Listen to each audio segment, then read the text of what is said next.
Hamas has announced plans to release Israeli-American hostage Edan Alexander as part of efforts to reach a ceasefire agreement.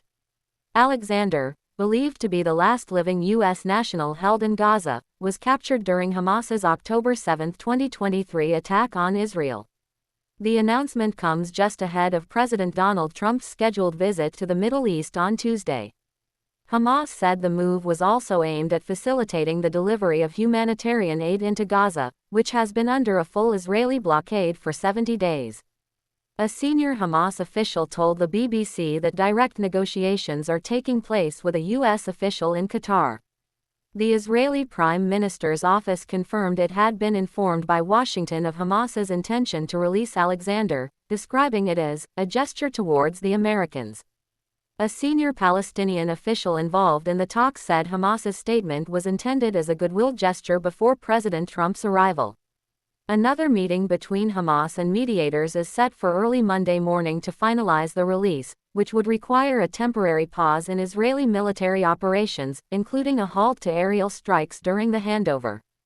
President Trump confirmed the news on Truth Social, calling it monumental and a step taken in good faith. Alexander, 21, was born in Tel Aviv and raised in New Jersey. He was serving in an elite infantry unit near Gaza when he was taken captive during the October 7 attack. Of the 251 hostages abducted that day, 59 remain in Gaza, with up to 24 believed to be alive. 5 are U.S. citizens, but Alexander is thought to be the only surviving American. Hamas said in its statement that the release is part of its broader effort to reach a ceasefire and allow the entry of food, medicine, and other essential supplies into Gaza. The group emphasized its desire for a final agreement to end the war.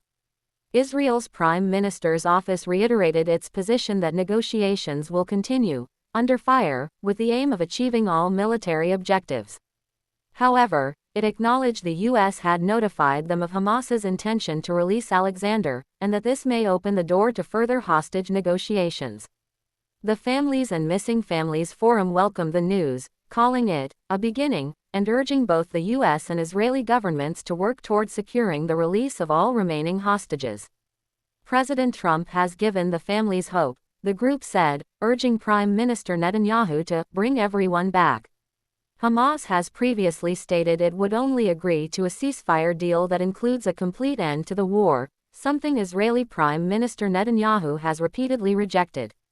In a joint statement, Egypt and Qatar called Hamas's agreement to free Alexander an encouraging step toward renewed negotiations.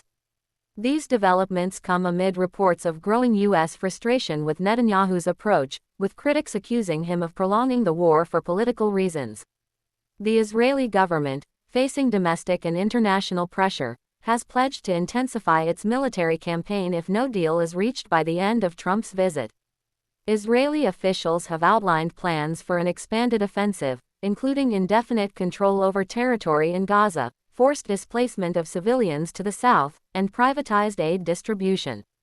This has drawn sharp criticism from the UN and humanitarian groups, who warn that such policies may weaponize aid and refuse to cooperate. Gaza has been completely cut off from food, medicine, and other essential supplies for 70 days, with humanitarian organizations warning of starvation. The Hamas-run health ministry reports 2,720 Palestinians killed since the latest wave of Israeli attacks began in mid-March. The war began with the October 7 Hamas-led assault on southern Israel, which killed around 1,200 people and led to the capture of more than 250 hostages. The UN reports that since the start of 2025, approximately 10,000 children in Gaza have shown signs of acute malnutrition, with food prices soaring by up to 1,400%.